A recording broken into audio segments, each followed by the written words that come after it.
नवरात्रि यानी माँ दुर्गा की भक्ति का सबसे बड़ा पर्व।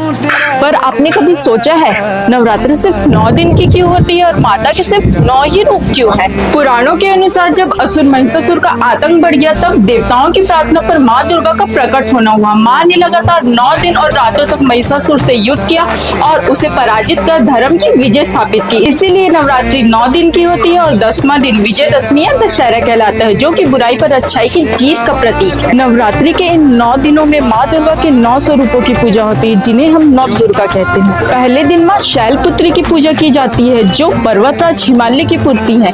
ये स्थिरता और शक्ति का प्रतीक है। दूसरे दिन माँ ब्रह्मचारिणी की आराधना की जाती है। ये संयम और तपस्या की देवी है। इनसे हमें शांति और ज्ञान की प्राप्ति होती है। तीसरे दिन माँ चंद्रघंटा की पूजा की जाती है। इनके मस्तक पर अर्धचंद्र होता है, जो कि घंटे के समान दिखता है, जो कि हमें साहस और निर्भयता प्रदान करती है। चौथे दिन माँ कुष्मांडा की पूजा की जाती है। इनके मुस्कान से पूरे ब्रह्मांड की रचना हुई है। ये हमें ऊर्जा और स्वास्थ्य प्रदान करती हैं। पांचवें दिन माँ स्कंद माता की पूजा की जाती है। ये अपने पुत्र कार्तिकेय को गोद में लिए रहती है। ये माँ प्रेम और मातृत्व का प्रतीक है। छठवें दिन माँ कात्यायनी की पूजा की जाती है। ये राक्षसों का विनाश करने वाली योद्धा देवी है। इनसे हमें विजय और साहस की प्राप्ति होती है। सातवें दिन माँ कालरात्रि की पूजा होती है। इनका रूप भयभीत कर देने वाला है, लेकिन ये भक्तों के डर को मुक्त कर बुरी शक्तियों का नाश करती हैं। 8वें दिन माँ महागौरी की पूजा की जाती है। इनका रूप बहुत ही कोमल और श्वेत है।